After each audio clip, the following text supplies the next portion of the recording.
So with the Efoil, the basics of how it works is it is just like an aircraft producing lift via the main wing. The wing produces lift underneath the water in the same way as an aircraft.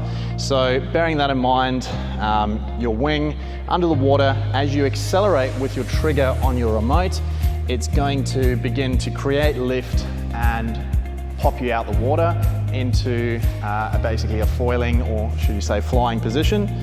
As you start flying, you're going to want to move your weight towards the front of the board in order to keep the nose down.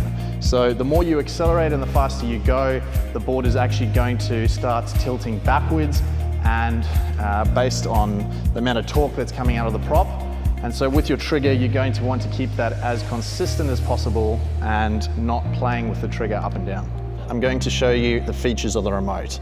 Turn the remote on by holding in the power switch until the Waydoo logo illuminates. After you have paired the remote, it will automatically connect on the next time. So to unlock the remote, we're going to hold down the minus button for a couple of seconds until it unlocks. At the top, we've got the battery power of the remote in the top left. At the bottom left, we've got the battery power of the battery on the board. At the top, we have the kilometers per hour of your speed, and on the bottom right, we've got the gear level. The remote will automatically lock after a couple of seconds, or if you fall inside the water, so just remember to unlock it by holding the minus button down.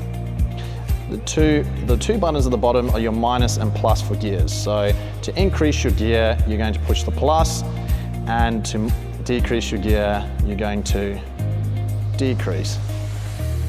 And then on the back of the remote, we have our trigger.